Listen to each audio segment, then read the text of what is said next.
Hoy te pedimos, Señor, que la revelación de tu palabra venga a nuestra vida. Que el estudio que estamos haciendo, Señor, de tu palabra verdaderamente transforme nuestra vida.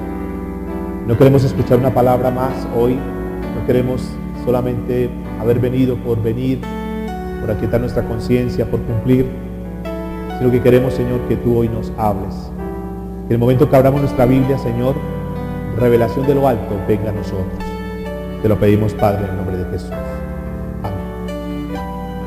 Mis amados y amadas, muy buen día. Sean, por favor, todos bienvenidos. Pónganse cómodos. Qué bueno poder estar una vez más en este lugar para poder seguir estudiando la palabra del Señor. Seguimos en nuestra serie La Revelación del Reino. Hemos entrado a estudiar cómo y de qué manera Dios estaba instruyendo a su pueblo, cómo le estaba dando las directrices necesarias para conducirse, para seguir adelante. Estamos mirando el libro de Levítico. Es un libro que nos habla acerca de la comunión de Dios con el hombre. Comenzamos diciendo que en Levítico el hombre estaba nuevamente siendo restablecido a través de algo que se llamaba el lugar de encuentro con Dios. Era el lugar donde Dios se manifestaba a su pueblo y los había reunido ya en ese tabernáculo para darle la dirección de cómo debían conducirse a partir de ahora. El hombre había caído, el hombre había fallado. Lo encontramos en Éxodo, cómo Dios le da una nueva oportunidad y lo vuelve a introducir. Pero la manera por la cual el Señor, o el mecanismo por el cual Dios establece para que el hombre se una con Dios nuevamente, es a través del holocausto. Estuvimos viendo, para las personas que nos acompañaron el día miércoles, estuvimos viendo esa ofrenda del holocausto, que es un cuadro de Cristo. Es un tema que es muy, muy importante, que tú lo puedas escuchar, lo puedas estudiar. En Levítico nos muestra entonces el holocausto, y en el capítulo 1, verso 10, la Biblia dice, esto solamente voy a hacer un resumen, para las personas que no pudieron venir el día miércoles, un resumen para que nos sirva de contexto para lo que vamos a estudiar el día de hoy. Dice Levítico capítulo 1, versículo 10, si su ofrenda para el holocausto fuere del rebaño, de las ovejas o de las cabras, macho sin defecto se ofrecerá. Vimos dos cosas importantes el día miércoles en lo que tiene que ver con la ofrenda, o más que todo con el holocausto. Número uno era conocer el propósito por el cual se presentaba un holocausto, y número dos, el significado del holocausto para nosotros. El holocausto, de acuerdo a lo que nos dice la Biblia en Génesis capítulo 8, verso 20, el hombre había pecado, el hombre había fallado. El hombre, según lo que nos muestra Génesis, el hombre se había desenfrenado a hacer cosas contrarias al propósito de Dios. Hasta el punto que Dios dijo, no más, me cansé, me harté de eso, no más. Voy a raer al hombre de la faz de la tierra, no quiero más. Pero Dios en su misericordia le permite a Noé presentar un holocausto. El primer holocausto que vemos en la Biblia está en Génesis capítulo 8, en el verso 20 y 21. Nos muestra ese holocausto que sirvió para propiciación. En otras palabras, sirvió para aplacar la ira que Dios tenía contra el hombre. Y fruto del holocausto que presenta Noé, entonces Dios cambia la actitud que tenía para con el hombre y le da una nueva oportunidad. Entonces estudiamos el día miércoles que el holocausto sirve como propiciación, para propiciación, es decir, para aplacar la ira de Dios. ¿Qué sucedió? Y Jesús es el perfecto holocausto. Si no hubiese sido por Jesús, indudablemente que toda la ira de Dios hubiese caído sobre la raza humana y todos hubiésemos sido condenados. Pero fruto del holocausto, entonces Dios aplaca la ira, y ahora las personas que se presentan con el holocausto, Dios cambia la actitud y les da una nueva oportunidad. Por eso es muy importante entender que ese holocausto sencillamente es una sombra de Cristo Jesús. Todo lo que encontramos en el Antiguo Testamento es una sombra. Jesús es la propiciación para nosotros. Jesús es la persona que hace que el holocausto sea el motivo por el cual Dios no desate su ira. Es importante entender esto, mis amados. ¿Qué quiere decir esto? que si una persona se presenta a Dios con el holocausto, es decir, con Cristo Jesús, es decir, ha recibido a Cristo Jesús como su Señor y Salvador, se ha arrepentido y ha puesto su vida en Cristo Jesús, la ira de Dios no vendrá sobre él. Pero ¿qué pasa con el que no tenga el holocausto? Es decir, el que no tenga a Cristo Jesús. Esa persona que no tiene a Cristo Jesús, cuando se presente delante de Dios, la ira de Dios vendrá sobre él. Porque no hay un holocausto que haya servido como propiciación. ¿De acuerdo? Por eso es tan importante tener la certeza y la seguridad que tenemos a Cristo como nuestra propiciación, como nuestro holocausto. Hay de aquellos que no tengan a Cristo como su Señor y Salvador. Sobre ellos, pues, la ira de Dios vendrá. La Biblia nos muestra en Levítico 1:1 que cualquier persona podría presentarse. Dice textualmente la Biblia: llamó Jehová a Moisés y habló con él en el tabernáculo de reunión, diciendo: habla a los hijos de Israel y diles: cuando alguno de entre vosotros ofrece ofrenda a Jehová de ganado vacuno o ovejuno, haréis vuestra ofrenda. Y habla de alguno, es decir, que Dios abre la puerta en su misericordia para que toda persona, cualquier persona, que no importa su condición al día de hoy, pero que decide verdaderamente acercarse al Señor, no importando la situación en la cual se encuentre, la posición en la cual se encuentre, la vida que esté viviendo, el Señor es lleno de amor y misericordia para aceptar. En el Antiguo Testamento lo habló en Levíticos, en el Nuevo Testamento lo habla en Juan 3:16, porque de tal manera que amó Dios al mundo para que ¿qué? Para que todo aquel, esa palabra todo aquel nos incluye e incluya absolutamente a todo el mundo. No es excluyente Dios, al contrario, Dios incluye a todo, pero la decisión tiene que partir de parte nuestra. Entonces es importante que nosotros podamos entender que todo aquel. Ahora, dentro de los detalles del holocausto, esto es solamente un repaso, repito, el día miércoles, por eso voy como un poquito rápido. Dentro del holocausto tenía unas características que están ahí en Levítico capítulo 1, verso 3. Ese holocausto que tendría que presentarse, la manera como el pueblo tenía que presentarse delante de Dios no podría ser de cualquier manera, como tal vez nosotros hoy en día nos presentamos de cualquier manera. Había unos requisitos o unas características que están expresadas en Levítico 1:3. Dice la Biblia: si su ofrenda fuere holocausto vacuno, macho sin defecto lo ofrecerá. Noten que habla, número 1, de un sacrificio que era un vacuno. Ya miramos ahorita algo más. Pero tenía que tener unas características ese sacrificio, que tenía que ser ¿qué? Macho, y tenía que ser ¿qué? Sin defecto. Eso nos enseña algo. Y es que el único mediador, es decir, el mediador para Dios y los hombres tenía que ser un macho, pero no cualquier macho, sino que tenía que ser ¿qué? Sin defecto. O sea, no podían llevarle un toro tuerto, manco, sin una oreja. No. Tenía que ser el mejor. Primero que tenía que ser macho. No podían llevarle una vaca, tenía que ser un macho. ¿De acuerdo? Y tenía que ser ¿qué? Sin defecto. Esto, todo lo que encuentra en el Antiguo Testamento es una sombra de la realidad. Esto está haciendo un cuadro de ¿quién? De Cristo Jesús. Noten por qué razón fue que Cristo Jesús tuvo que venir a la tierra y no ser una mujer, sino tenía que ser un ¿qué? Un hombre, un macho. Por eso es que cualquiera que dice que para tener la salvación puede ser a través de una mujer, es un error, porque la Biblia no está hablando de eso. Tiene que ser un macho, tiene que ser un hombre, tiene que ser Cristo Jesús. Ahora, no cualquier macho podría ser, no cualquier hombre podría ser, sino que tenía que ser un hombre ¿qué? Sin defecto. Es decir, no puede ser cualquier hombre cualquiera, san no sé qué. No.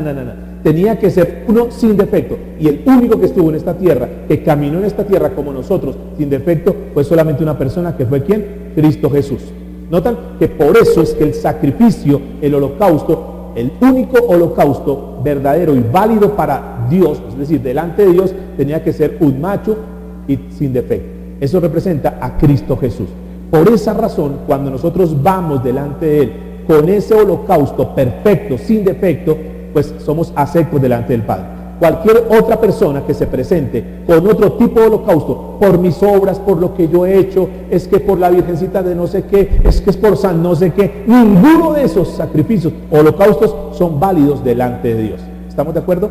Solamente hay un camino, y la Biblia dice, solamente hay un camino y un mediador entre Dios y los hombres, que es ¿quién? Jesucristo hombre. Cualquier otra corriente filosófica, religiosa, que te quiera conducir para decirte que a través de fulano de tal cosa puede llegar a Dios, es una mentira, es una blasfemia. ¿De acuerdo? Entonces es importante esto. Ahora, el versículo 4 de Levítico 1 dice algo más. Dice, y pondrá su mano sobre la cabeza del holocausto. ¿Y será qué? Aceptado para expiación suya. Importante, vamos a entender dos cosas. Ese sacrificio vacuno, es decir, ese toro, había que poner la mano sobre eso. ¿Para qué poner la mano sobre eso? ¿Para qué? ¿Cuál es la razón por la cual esa persona que iba con su sacrificio delante de Dios tenía que imponer la mano sobre ese holocausto? Por dos razones. Dos razones. La primera de ellas era para que hubiese una identidad, para decir, este es mi sacrificio, este es mi sacrificio, no es el sacrificio de cualquiera, es mi sacrificio, y al colocar la mano, este es mi sacrificio, ¿de acuerdo? O sea, me pertenece, es lo mío. Primera razón. Segunda razón, porque al imponer las manos se estaba haciendo una transferencia de sus pecados, es decir, mis pecados ahora se los transfiero a este holocausto, ¿de acuerdo? Eran las dos razones, es mío y transfiero mis pecados a esto. Por eso es que es importante, y hacíamos un paréntesis el día miércoles, este tema de imponer las manos es muy delicado, es un tema muy delicado, uno no puede dejarse imponer las manos de cualquiera porque tú no sabes qué te están transfiriendo. Aún hasta la parte tan sencilla como voy a un salón de belleza y voy donde este estilista es homosexual pero corta bien el cabello. Ojo, porque hay una transferencia, ¿no? Cuando te corta el cabello, te está transfiriendo, está colocando las manos sobre ti y está transfiriendo. Hay que tener mucho cuidado. Cuando los niños, que alguien nos va a alzar, y tan lindo el niño, no sé qué, ten mucho cuidado, no podemos dejar que nuestros niños, cualquier persona los alce, cualquier persona le imponga manos a nuestros niños. Es un paréntesis ahí. Entonces, importante entender esto. Ese sacrificio, ese holocausto, tenía que ser impuesta a las manos. Ya sabemos para qué. Entonces, número uno, para identificarnos con él. Número dos, para transferencia. ¿Qué quiere decir esto? ¿Qué significa nosotros hoy en día? Que tú no puedes decir, yo sé de Jesús, yo conozco a Jesús, yo he oído hablar de Jesús, todo eso es importante. Pero hasta que Jesús no se haga propio en tu vida, no pasa nada.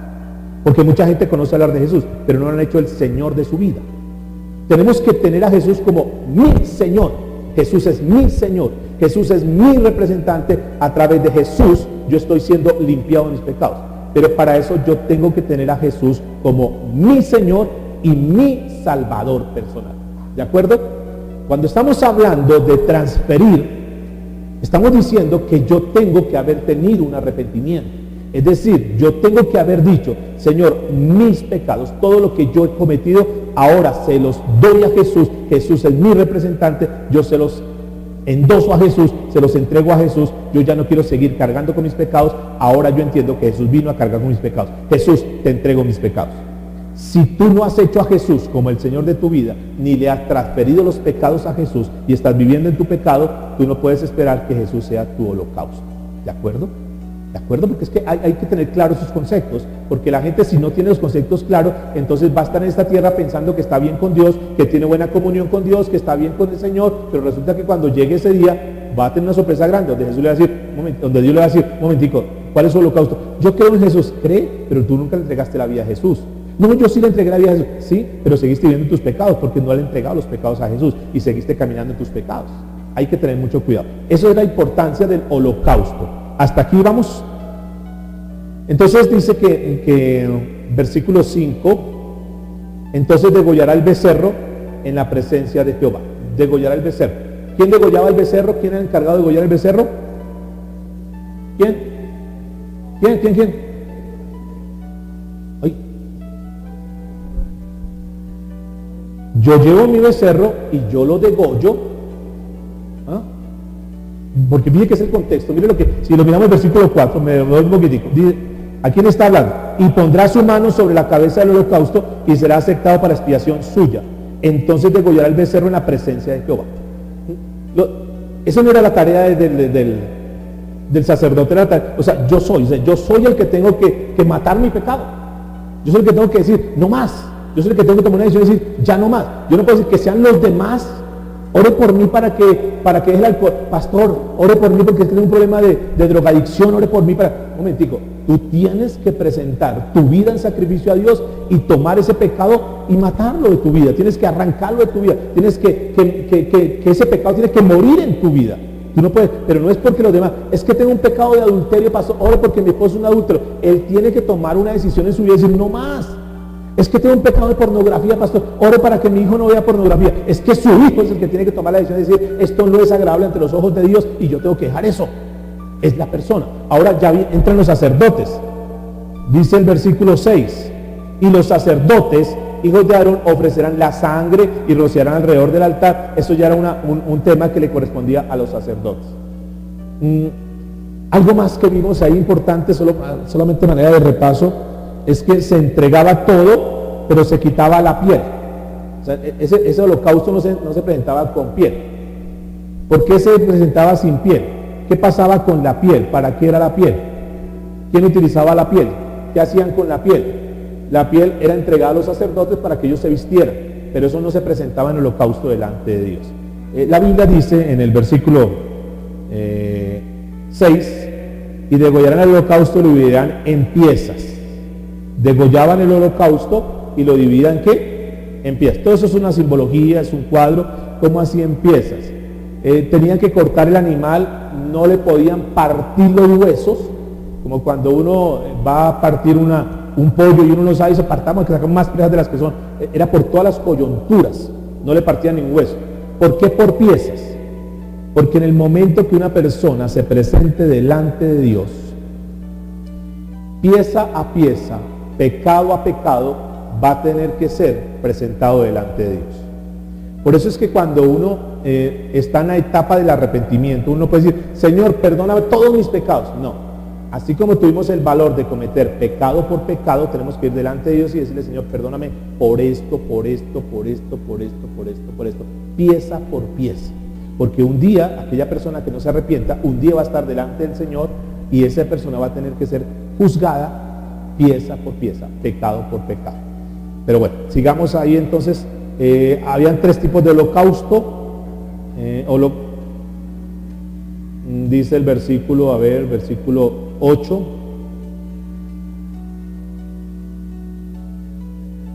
Luego los sacerdotes hijos de Aarón acomodarán las piezas, la cabeza y la grosura de los intestinos sobre la leña que está sobre el fuego que habrá encima del altar. Y lavarán con agua los intestinos y las piernas, y el sacerdote hará arder todo sobre el altar del holocausto.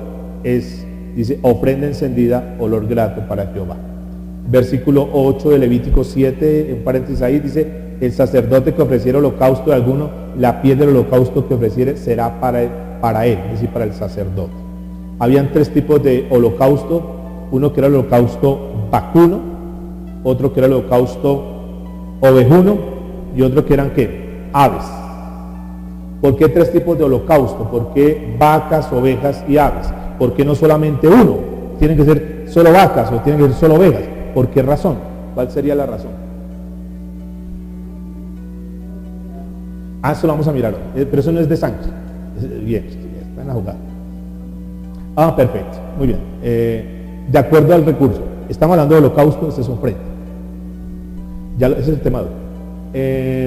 Claro, porque el que no podía presentar una vaca, perdón, un toro, no tenía la capacidad para un toro, entonces, bueno, si usted tiene para un toro, entonces una oveja, una oveja. No tengo para una oveja, entonces por lo menos una ave, ¿verdad? ¿Qué nos muestra eso? Que era para todos. Es decir, ninguno podía decir, no, es que yo me quedé con mi pecado porque no tenía que presentar. No, es decir, que estaba al alcance de todos. Diga conmigo, la salvación está al alcance de todos. Primera razón, esa es una razón, porque Dios detallaba y daba como opciones, para que ninguno diga, no, es que yo no, porque no, está al alcance de todos. Número 2, de acuerdo a su presupuesto y lo demás.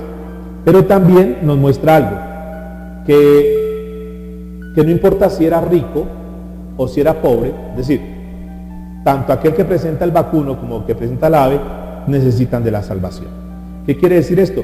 Que no importa la capacidad económica que tenga, el nivel socioeconómico que tenga, tanto los que tienen dinero como los que no tienen dinero, todos sin excepción necesitan de Dios. ¿De acuerdo?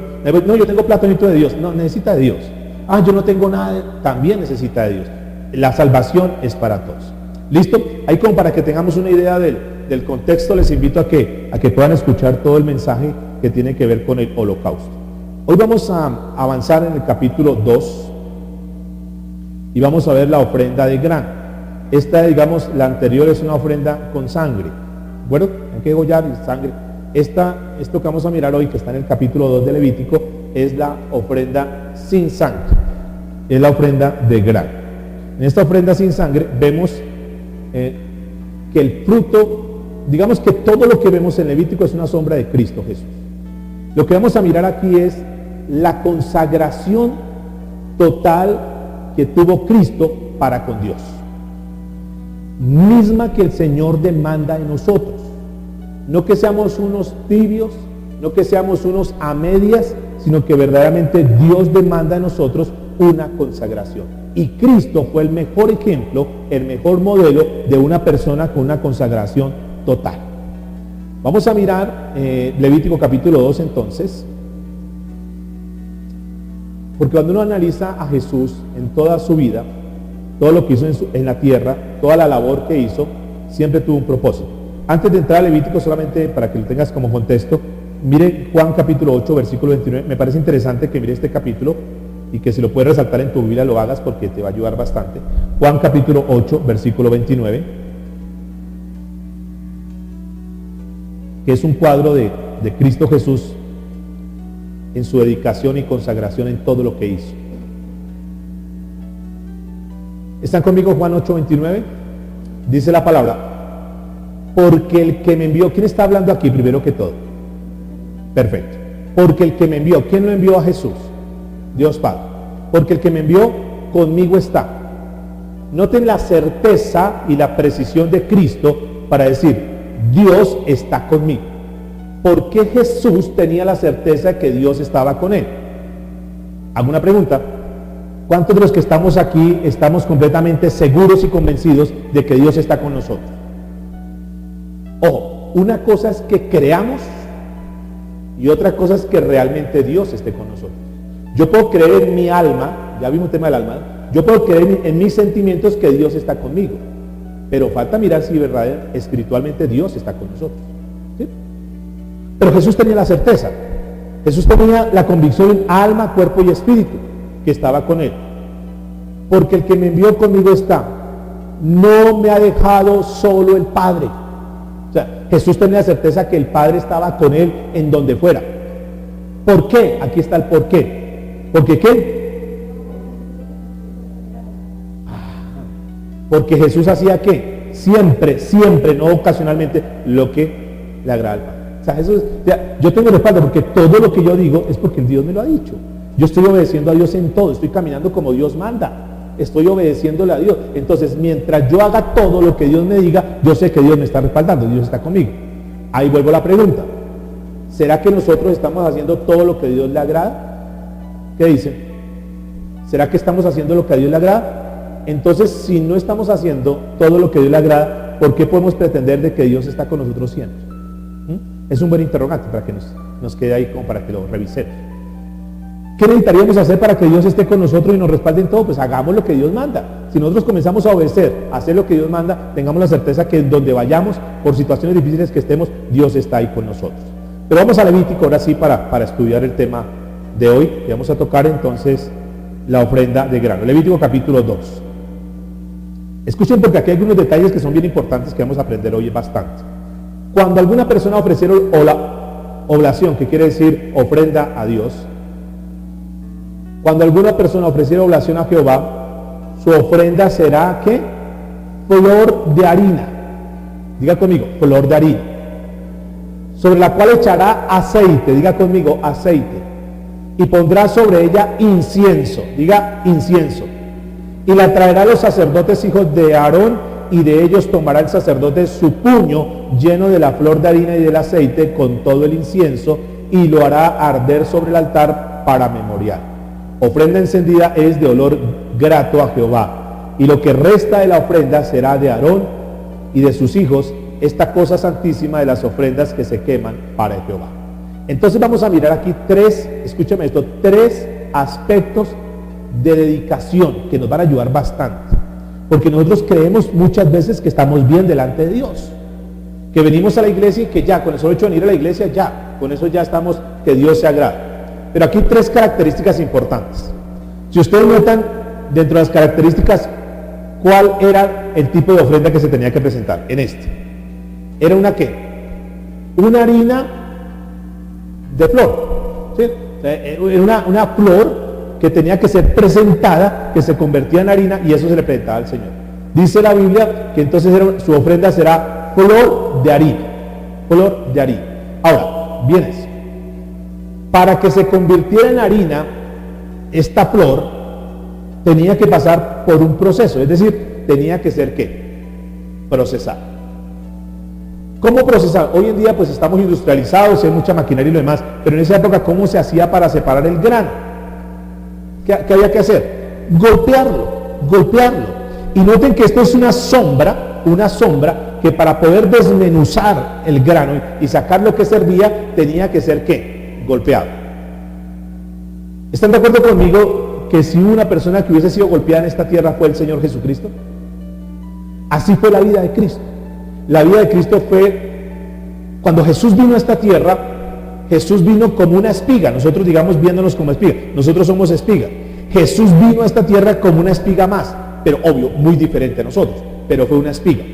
Jesús pasó maltratos, yo diría que aún desde que estaba en el vientre de María, porque fue rechazado, porque María y con el papá y todo lo que sucedió ahí, la sociedad y lo demás, seguramente tuvo rechazo.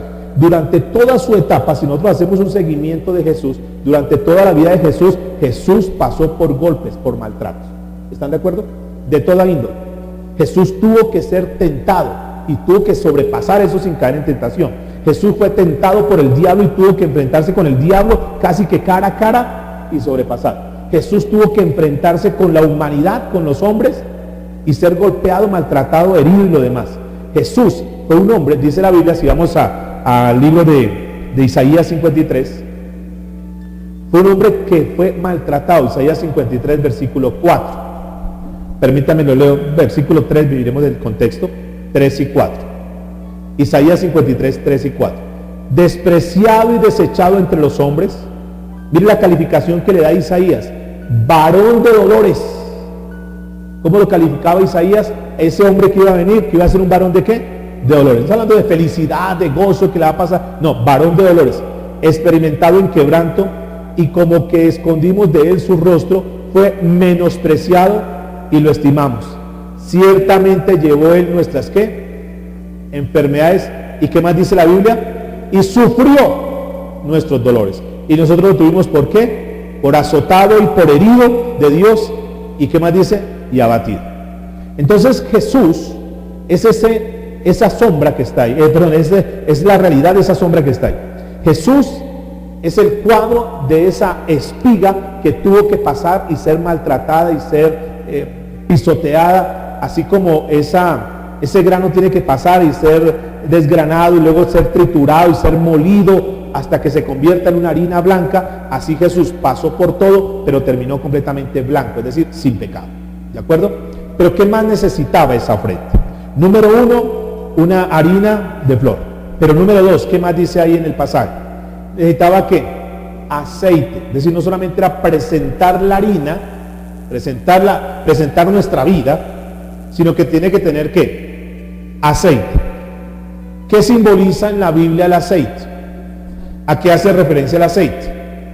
Cuando escuchamos hablar de la Biblia en aceite nevítico, hace una alusión a lo que es el Espíritu Santo.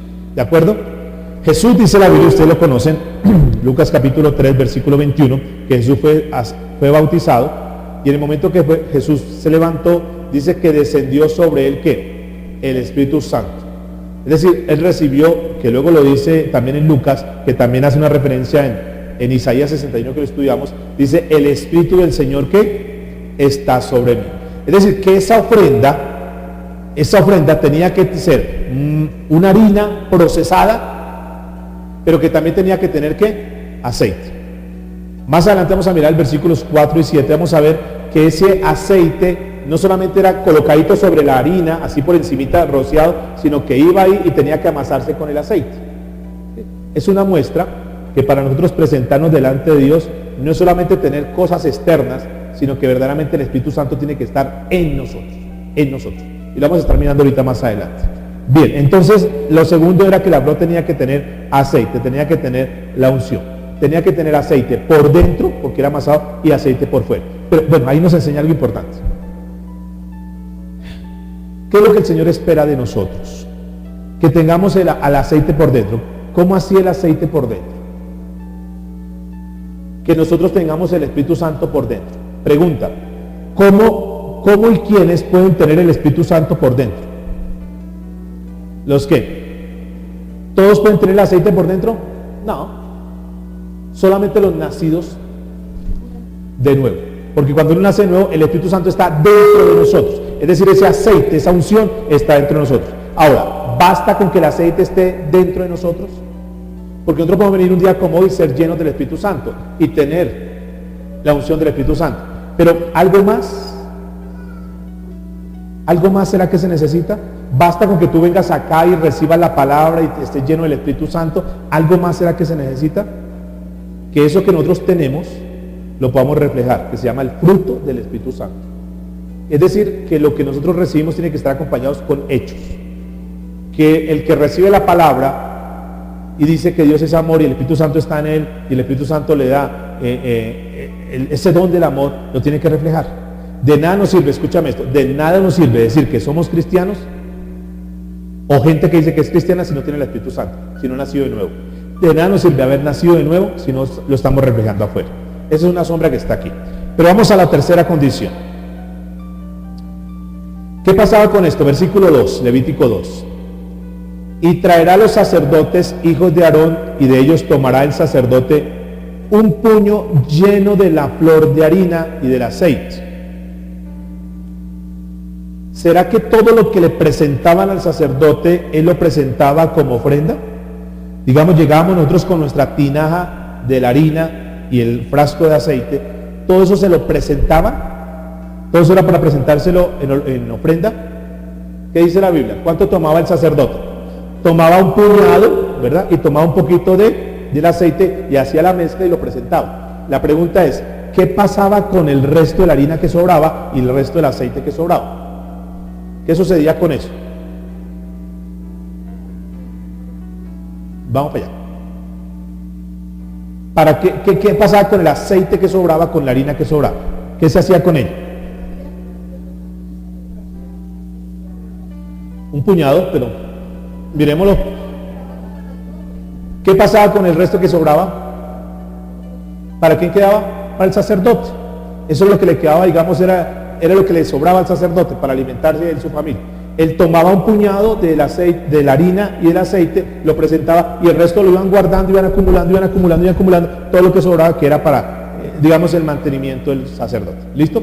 Hasta ahí. Entonces no presentaban el holocausto, la ofrenda, no la presentaban toda. Pero sigue diciendo acá, escúcheme eso.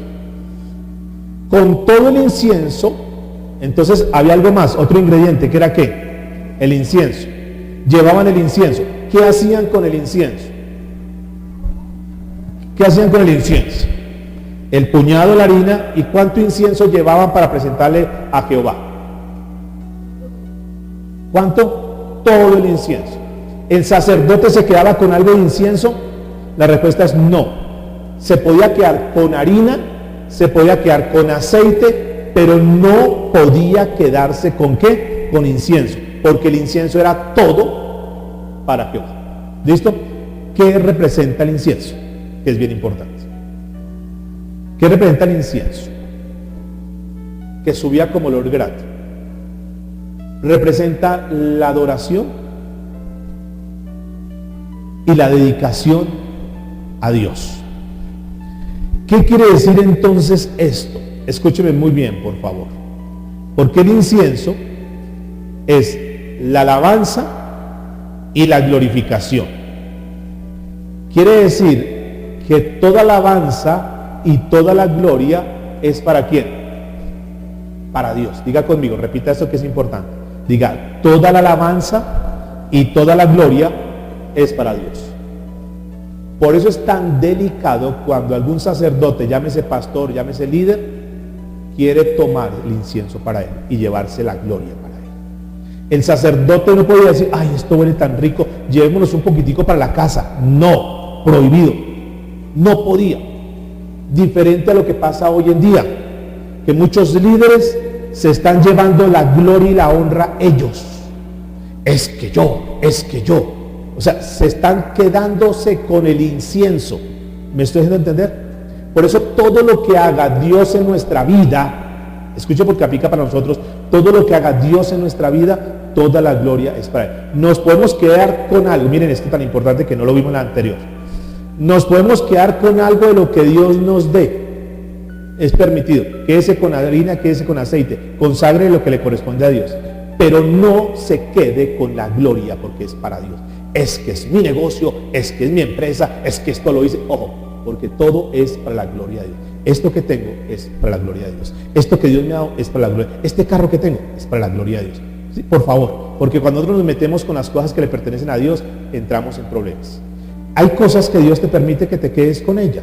Después de que tú le has presentado lo que es de Dios, listo, el resto es tuyo, utilízalo como quieras, pero guarda lo que es de Dios. No sé si me estoy haciendo entender. Ya eso lo puedes utilizar. Quédate con aceite, quédate con harina, porque Dios te lo permite para que tú te mantengas. Dale lo que es de Dios, pero la gloria es solamente para Dios. Por eso es que es tan importante que cuando la gente ve cambios en nuestra vida afuera, dice, wow, esta persona cómo ha cambiado. Cuando se acerquen a ti a decir, vea cómo has cambiado, tú no digas, es que yo sí no sé qué. No, yo he cambiado para la gloria de Dios. Dios es el que me ha cambiado. Porque la alabanza y la glorificación solamente es para Dios. Eso es lo que significa ahí el incienso. Por favor, que nos quede claro sus conceptos. Porque es muy importante, porque nosotros a veces nos metemos en terrenos que no son nuestros. Y nos tomamos atribuciones que no nos corresponden. Por eso Dios en Levítico está como dándole las reglas, poniéndole las condiciones de cómo nos debemos presentar delante de Dios. ¿Hasta aquí es claro? Juan capítulo 17, versículo 4, palabras del Señor Jesucristo, dice, yo te he glorificado en la tierra, he acabado la obra que me diste que hiciera. O sea, Jesús es el modelo de un hombre que siempre glorificó a Dios aquí en la tierra. Siempre glorificó. Muy bien, hasta aquí es una ofrenda que se llama la ofrenda del grano. Es una ofrenda, digamos, cruda, sin cocer. Pero ahora vamos a entrar en otra ofrenda, que es una ofrenda de grano, pero que a diferencia de esta, ahora sí es cocida. ¿Cómo así cocida? Cocinada. ¿Sí? Esta es cruda, la otra es cocinada. Vamos a mirar, avancemos por favor, Levítico capítulo 2, versículo 4. Cuando ofrecieres ofrenda cocida en horno, será de tortas de flor de harina, pero hay otra condición ahí. ¿Qué dice ahora? Sin levadura, amasada ¿con qué? Con aceite y hojaldres. Sin levadura, untadas con aceite. Mas si ofreciera ofrenda de sartén, será de flor de harina, sin levadura, amasada con aceite. Es decir, en horno o en sartén. ¿Qué quiere decir esto? Que podía ser metida en un horno o podía ser en una brasa y colocar ahí la ofrenda. ¿Sí? Vamos hasta ahí, versículo 6.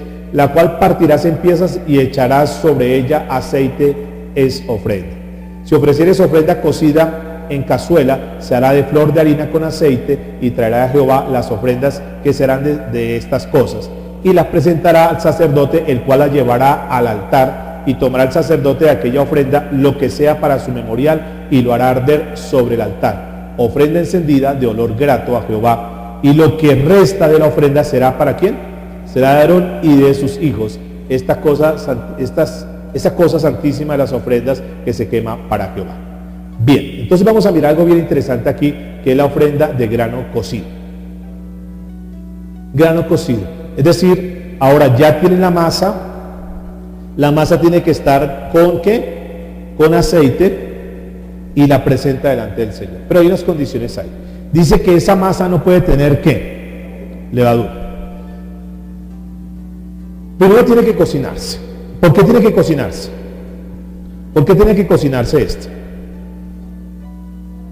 ¿Qué pasa si nosotros vamos a suponer que vamos a hacer una torta? Entonces tenemos todos los ingredientes y decimos, listo, ya está la torta, pasen todos a comer. ¿Qué pasa si nos vamos a comer esa torta así cruda? Vamos a enfermar. Es necesario colocarla en el horno, ¿verdad? Porque en el horno se va a cocer, va a quedar lista y tiene que quedar a su punto. A mí me enseñó mi esposa que cuando haga una torta, para saber que está a su punto, le meta un cuchillo. Me dijo, mijo, si el cuchillo sale sucio todavía, entonces quiere decir que está cruda, déjelo ahí. Pero cuando medio cuchillo lo saque y salga limpio el cuchillo, quiere decir que la torta está a su punto. ¿Sí? ¿Me enseñó bien o mal? Así es. Aprendí bien entonces. Listo, tiene que estar en el horno porque tiene que estar en su punto. Ahora, vamos a mirar porque todo esto es sombra. Jesús tuvo que pasar en esta tierra por un horno terrible. Digamos que la vida de Jesús durante esta tierra fue un horno, todo el tiempo. Un horno. ¿Para qué se pasó por el horno? ¿Para qué se pasa por el horno? ¿Cuál es el propósito de que Jesús pasara en el horno? Recuerden lo siguiente, por favor, que a veces si no tenemos el concepto claro nos podemos confundir. Jesús vino a esta tierra siendo 100% divino. ¿De acuerdo? Divino. Es decir, el mismo Dios. ¿Tenía que perfeccionarse? No. Dios es inmutable.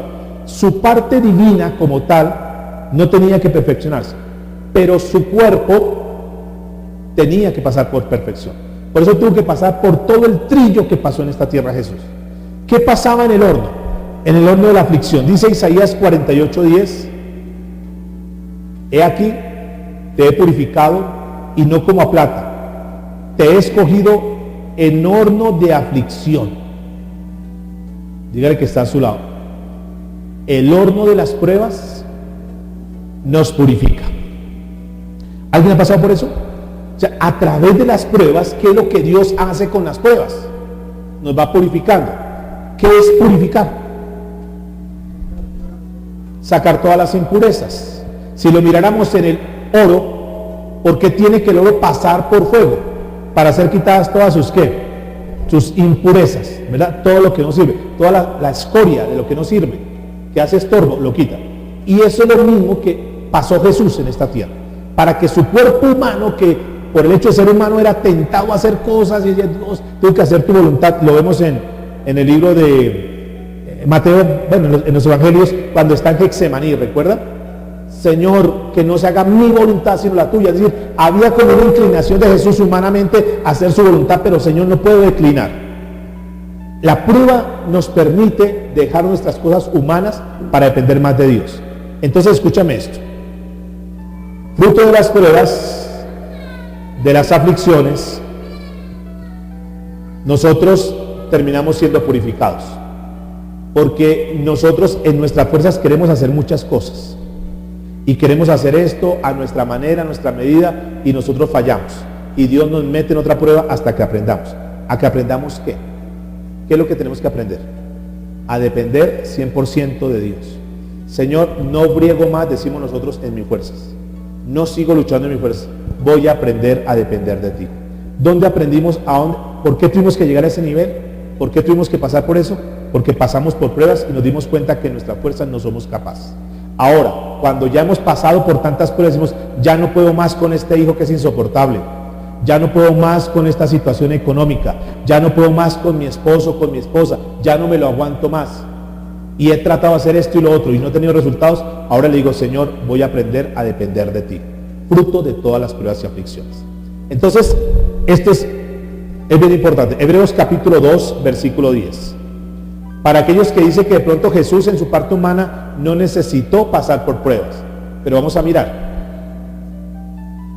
Hebreos 2:10. Porque convenía a aquel por cuya causa son todas las cosas y por quienes todas las cosas subsisten, que habiendo de llevar muchos hijos, noten esto, porque habiendo de llevar muchos hijos a la gloria, perfeccionarse por aflicción al autor de la salvación de ellos. Jesús vino y pasó por pruebas para que a través de las pruebas de Él ganase a muchos hijos, que nos incluye a nosotros. Si Jesús no hubiese pasado, escuchen esto, si Jesús no hubiese pasado por todas las pruebas que pasó, seguramente no hubiera podido entendernos como los entiende hoy en día. Si algunos de los que están aquí han sido despreciados, han sido desechados, han sido abandonados, hay una persona que tal vez en la historia nunca ha pasado por tanto como lo pasó Cristo Jesús. Por eso cuando tú y yo vamos donde Cristo Jesús, Él dice, yo los entiendo porque yo fui despreciado. ¿Alguno ha pasado? No, es que abusaron de mí, me vituperaron. Si hubo alguien que hubiese pasado ese descrédito y esa vergüenza pública, fue Cristo Jesús, para entendernos a nosotros. Si hubiese alguien que hubiera pasado por necesidad apremiante, fue Cristo Jesús, para entendernos a nosotros. ¿Por qué Jesús pasó por eso? Para ser el ejemplo y el modelo, para ganar a muchos hijos, dice la Biblia en Hebreos. ¿De acuerdo? Era necesario que Jesús pasara por eso. Pero dice la Biblia también en 2 Timoteo capítulo 3, versículo 16. Es un pasaje que ustedes conocen muy bien. Es aquel que dice que toda la escritura es ¿qué? Inspirada por Dios y útil ¿para qué? Para enseñar, para redarguir, para corregir, para instruir en justicia, a fin de que el hombre de Dios sea ¿qué? Perfecto, enteramente preparado ¿para qué? Para toda buena obra. ¿Quiere decir entonces que la palabra de Dios, la Biblia, es un horno? Y la respuesta es sí. Porque cuando nosotros nos metemos en el horno de la palabra, Dios comienza a sacar todo. Esto lo está haciendo mal, pero tengo que sacar todo esto. ¿Para qué? Para que el hombre sea ¿qué? Enteramente ¿qué? Perfeccionado y preparado para toda buena obra. Por eso estudiamos la palabra de Dios. Porque la palabra de Dios es como ese horno que nos saca todas las cosas que no nos sirven, todas esas escorias de nuestra vida, para dejarnos preparados para Dios. Muy bien, ahora sigamos. Jesús aprendió a obedecer a través de las pruebas a Dios en todo y por todo. Dice Hebreos 5, 8 y 9. Hebreos capítulo 5, versículos 8 y 9.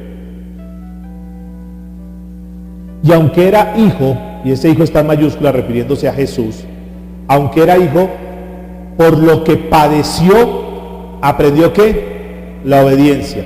Y habiendo sido perfeccionado, vino a ser autor de eterna salvación para todos los que le obedecen. Jesús en todo caso, Jesús en todo momento obedeció. Nunca dejó de obedecer Jesús. Sin embargo, su inclinación humana, porque Jesús, como nosotros, tuvo hambre. Jesús tuvo hambre. Jesús tuvo tristeza, Jesús lloró, sí. Jesús se irritó, se enojó, sí. Pero Jesús tuvo que pasar humanamente por todo el proceso para llegar a la perfección. Dice la Biblia en Hebreos 4:15. Hebreos 4:15 dice, porque no tenemos un sumo sacerdote que no pueda compadecerse de nuestras debilidades, sino uno que fue tentado en ¿qué? En todo según nuestra semejanza. Pero ¿cómo termina el pasaje? Pero sin pecado. Pero sin pecado. Notemos que la Biblia dice entonces, para cerrar este punto, dice en Isaías, dio un adjetivo de Jesús, que fue un varón de ¿qué? ¿Un varón de qué? De dolores. Partamos de esta base. Si Jesús, el Hijo de Dios, pasó en esta tierra, pasó por aflicción, pasó por dolores, ¿por qué pretendemos nosotros no pasar por dolores, no pasar por dificultades? Es una mala doctrina, es una mala enseñanza cuando nos dicen o cuando dicen que como hijos de Dios no tenemos que pasar por dificultades, que no tenemos que pasar por escaseces, que no tenemos que pasar por cosas apremiantes. Es mentira. Si Jesús pasó por dificultades y por dolores, ¿por qué nosotros no tenemos que pasar? La promesa es que si nosotros nos mantenemos en Cristo, Cristo nos sacará de todas las aflicciones. Pero si Cristo, que fue nuestro modelo, cuando nosotros decimos que somos cristianos, es un sinónimo de qué. Cuando tú dices que eres cristiano, la gente que asimila, en teoría, que somos qué, seguidores de Cristo, que estamos imitando a Cristo. Entonces, si Cristo pasó por dolores, ¿por qué pretendemos nosotros no pasar por dolores? ¿Por qué queremos que todo sea color de rosas sin dificultades? Esto para que tengamos en cuenta esta parte. Sigamos, Levítico capítulo 2, versículo 11. Levítico 2, 11. Ninguna ofrenda que ofrecieres a Jehová será ¿con qué? Con levadura. Vamos a detenernos un poquitico acá. La ofrenda de grano tenía que tener unas instrucciones específicas. Esa ofrenda, esa torta que se iba a colocar ahí, hecha de harina y de aceite, no tenía que tener ¿qué? Levadura. ¿Qué significa la levadura en la Biblia? Dos cosas. Número uno, implica ¿qué? Pecado, ¿cierto? Es decir, que yo no me puedo presentar delante de Dios, que nosotros no podemos presentarnos delante de Dios cuando en nosotros hay levadura. Ay, pastor, pero es que yo hago esto y esto y esto y esto. Pero hay algo. ¿Qué dice la Biblia frente a la levadura? Dice Gálatas que un poquito de levadura leuda que toda la masa, ¿cierto? Un poquito de levadura. Esa ofrenda que se presentaba a Dios tenía que estar sin levadura, pero también la levadura representa algo más. Esa levadura representa bíblicamente las falsas doctrinas. Falsas doctrinas. Eso se lo dijo Jesús a sus discípulos, para que ustedes lo miren en su casa, en el libro de Mateo capítulo 16, desde el verso 6 o 5 al 12. Cuando los discípulos estaban entrando y Jesús les hace una advertencia: tengan mucho cuidado, está entrando a tierra de fariseos y de saduceos, tengan mucho cuidado con la levadura. Entonces, el Señor está hablando de que nosotros no trajimos pan, que no les compremos pan a ellos. Ahí está el pasaje. Entonces Jesús, que conoce todo, dijo: no, ustedes no me han entendido, hombres de poca fe. Yo no estoy preocupado por el pan. No se afanen si entraron sin pan. ¿Acaso ustedes no acaban de ver que con 5 panes multiplicamos y sobraron cestas? ¿No vieron que con otros panes hicimos y alimentamos a 4,000 también sobró cestas? O sea, yo no estoy hablando del pan. Yo les estoy diciendo: tengan cuidado con la levadura de ellos, haciendo alusión a los conceptos que ellos tenían. Vamos a mirar el pasaje de Mateo 16 en el verso 12 para que lo tengamos como contexto. Entonces entendieron que no les había dicho que se guardasen de la levadura del pan, sino de la doctrina, diga conmigo, de la doctrina de los fariseos y los saduceos. ¿Por qué es importante esto, mis amados? Porque hoy en día pululan falsas doctrinas, doctrinas pseudocristianas, que aparentan ser cristianas pero que están erradas de los conceptos de Dios.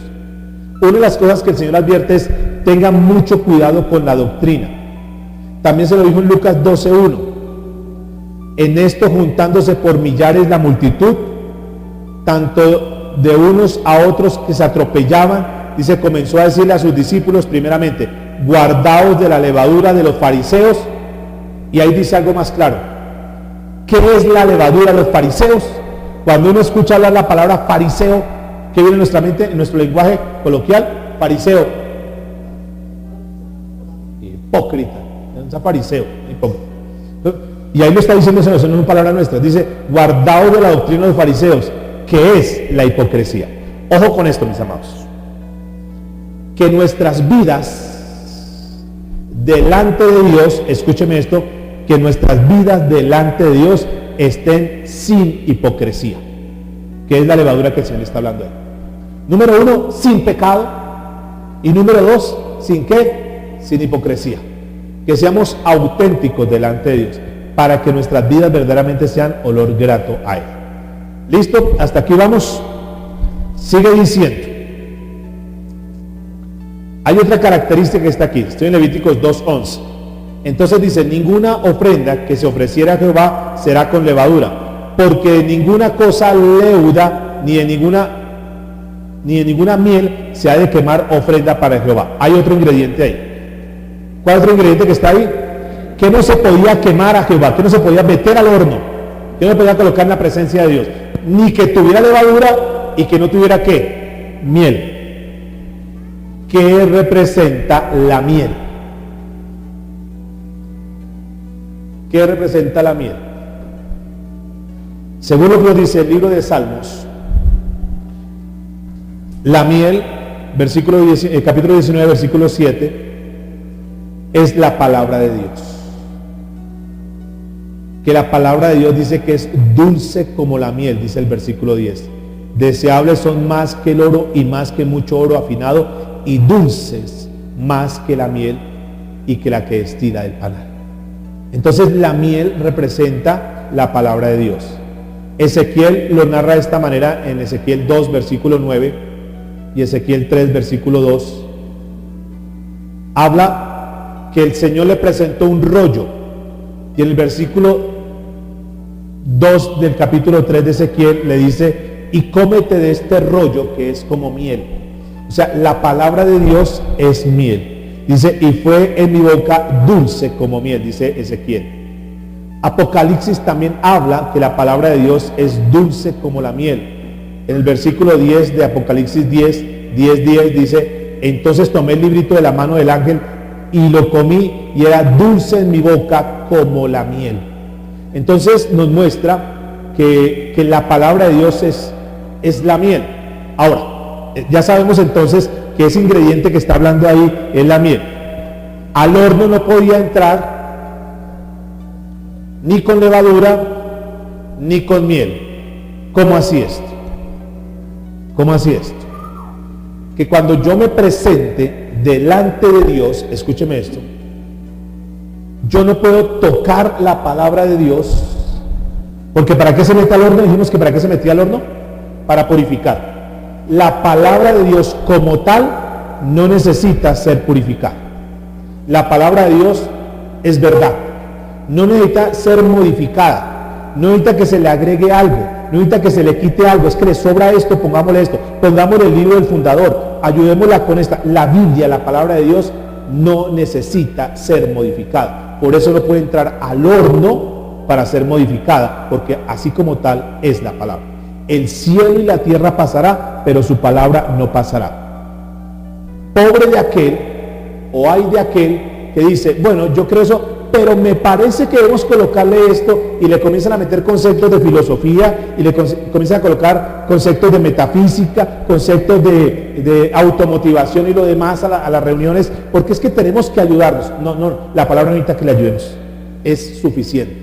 Cuando le queremos meter un aderezo más, meterle a la palabra, meterle al horno para tratar de mejorarla, es que como no se entiende, entonces el autor recibió esto, el fundador recibió una revelación de un ángel, y entonces la interpretación, no se puede tocar para nada la palabra de Dios. Jesús, ustedes mirarán el ministerio de Jesús, Jesús nunca durante su ministerio tocó la palabra de Dios. Jesús nunca dijo frases como estas, pues mi padre me dijo esto, pero me parece que no, yo lo que voy a hacer es tal cosa. Mi padre se equivocó, yo lo que... No. Jesús siempre respetó la palabra de Dios. Si el Padre lo dice, yo lo hago. Así como Él me dijo, yo lo hago. Si Él me lo ha dicho, yo lo voy a hacer. ¿De acuerdo? ¿Qué nos enseña esto entonces en la ofrenda? Y en nuestra vida, que nuestra vida tiene que ser como una ofrenda. Que nosotros no necesitamos absolutamente nada más que la palabra de Dios. No la mezclemos absolutamente con nada. No tratemos de ayudarle a Dios, de refinar las cosas de Dios. No necesitamos meter la palabra al horno. Al contrario, la palabra es un horno que nos purifica. ¿Listo? No es acomodar la palabra a mi vida. No, es mi vida acomodar la palabra de Dios. ¿De acuerdo hasta ahí? Dice la Biblia en Proverbios 35. Proverbios 35. Toda palabra de Dios es limpia. Toda palabra de Dios es ¿qué? Limpia. O sea, nadie puede encontrarle un solo defecto a la palabra de Dios. Aquellos ateos que se pusieron a mirar a ver dónde le encontraban el quiebre a la palabra de Dios, vamos a estudiar la palabra de Dios, dicen los ateos, para encontrar un defecto. ¿Sabe qué pasaba con los ateos? ¿Sabe qué pasó con muchos de ellos? Terminaron convertidos al Señor. No hay, es perfecta. Dice este pasaje de Proverbios 35, toda palabra de Dios es limpia, pero además agrega algo. Dice, Él es escudo a los que en Él esperan. ¿Qué quiere decir esto? Que mientras caminemos en la palabra de Dios, Dios tarde que temprano será nuestra defensa. Obedezcamos la palabra de Dios, andemos conforme a la palabra de Dios, que Dios nos respalda. ¿Cuántos dicen amén? El cielo y la tierra pasará, pero mis palabras, ¿qué dice? No pasarán. Toda escritura es que es inspirada por Dios, es inspirada por Dios. Y todo lo que está escrito aquí lo creemos y no podemos dudar. Pero algo más para ir terminando. Levíticos capítulo 2, versículo 3. ¿Qué más tenía que tener esa ofrenda? ¿Qué estamos viendo hasta acá? Si hiciéramos un resumen. ¿Cómo tenía que ser esa ofrenda? ¿Cuál es el primer ingrediente? Harina. ¿Qué tenía que tener esa harina? Aceite. Estamos de atrás para adelante. Aceite. ¿Qué no tenía que tener? Levadura. ¿Qué más no tenía que echarle a la miel? Metedor. Hay un ingrediente que era importante, que no podía faltar. Versículo 13. Y sazonarás ¿con qué? Con sal toda ofrenda que presente, y no hará que falte jamás de tu ofrenda la sal del pacto de Dios. En toda ofrenda tuya ofrecerás sal. ¿Qué quiere decir la sal? ¿Para qué la sal? ¿Para qué es sal? Además de dar sabor. ¿Cuál es el propósito central de la sal? ¿Para qué? Para preservar, para conservar. Recuerde que a los soldados, a los ejércitos, se les pagaba con bultos de sal. Ese era su sueldo. Era su salario. No les daban monedas de oro ni nada, sino que les pagaban con sal. ¿Por qué? Porque era más valiosa la sal que cualquier dinero, cualquier lingote de oro. Porque ellos se iban con sus alimentos y si no tenían sal, se echaban a perder todos los alimentos y morían de hambre. Por eso es importante. De ahí de la sal es que sale el término que conocemos hoy en día, el término salario. Salario. Entonces, bueno, eso está bien. Pero ¿cuál es la sal?